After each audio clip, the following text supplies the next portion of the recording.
صباحك معطر بذكر الله، وبذكر الله تطمئن القلوب. لا إله إلا الله وحده لا شريك له، له الملك وله الحمد، يحيي ويميت وهو حي لا يموت، بيده الخير وإليه المصير. كلمتنا النهاردة للجنيه. احنا كلنا المصريين اتربينا على الجنيه. طيب كل حاجة بتتقدم وكل حاجة بتزدهر، إلا الجنيه بيتأخر ويتأخر وينقرض. معانا وزير مالية ما شاء الله، ومعانا رئيس المركزي. الناس دي قاعدة تعمل ايه؟ ليه ما بتطورش الجنيه؟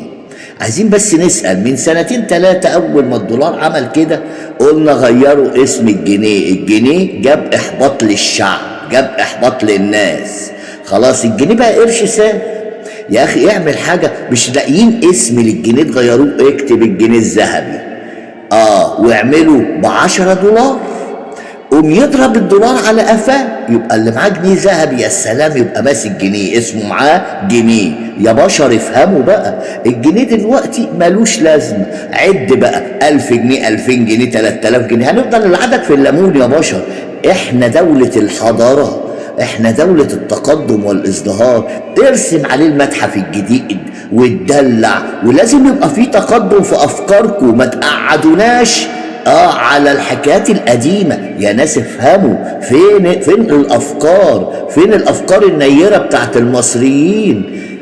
يا جدعان ده كان في مليم وفي نكلة، خلاص راحوا ولوا. الجنيه ولا غير لي اسم الجنيه بقى كده. خلينا ننتعش، نحس الواحد لما يشيل جنيه ده بيبقى ماسك حاجة ليها قيمة. الجنيه النهاردة ملهوش قيمة. يا رب تكون فهمنا، ويا رب تكون المعلومة وصلت.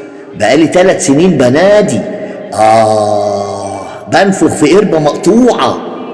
نهاركم أبيض، نهاركم جميل يا مصريين، وإن شاء الله نحن وراهم حتى يغيروا لنا اسم الجنيه ويعملوا لنا الجنيه الذهبي.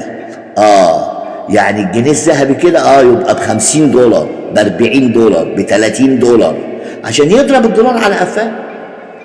يا رب نفهم. نهاركم جميل.